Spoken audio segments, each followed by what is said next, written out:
October is Breast Cancer Awareness Month, a time not only for education and early detection, but also for hope and survival. A local pharmacology professor went from teaching healthcare providers how to treat patients to becoming one herself. She reminds everyone that cancer does not discriminate, and sometimes the best thing you can do is listen to your body.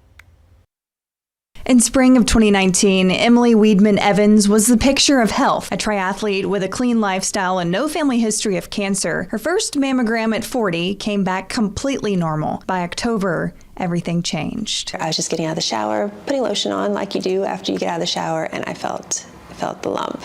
And so I went back in, and there was a nearly 2-centimeter tumor in my breast that had not been there 6 months ago. She got the call on Halloween. Stage 1B triple positive invasive ductal carcinoma. It's a fast-growing tumor needing immediate treatment. Despite her background as a clinical pharmacist and professor, her oncologist offered key advice. I need you to forget that you know how to read studies. I need you to forget a lot of what you know for your own mental health, and that was actually great advice.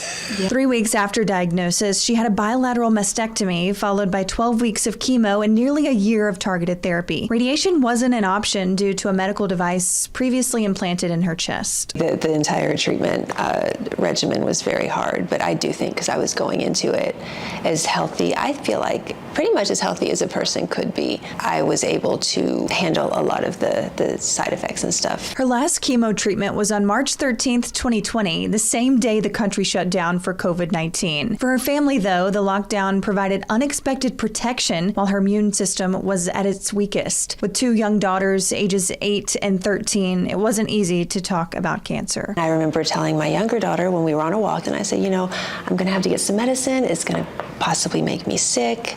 I'm going to, maybe be bald. And she looked at me, she said, "Mommy, do you have cancer?" She lost her hair, eyebrows, and eyelashes, but not her spirit. Today, Emily is 5 years cancer-free. While doctors no longer use the word cured, her risk of recurrence is low. I've been a practitioner, but to be on the patient side of a very, very serious diagnosis, it gives me a better feel, a better empathy, and a better idea of how to best communicate with a patient, which I can then pass on to my students. Her advice to others: listen to your body and don't wait. It's not even about formal self-exams. It's just about knowing what's normal for you. And so the more familiar you are, the better.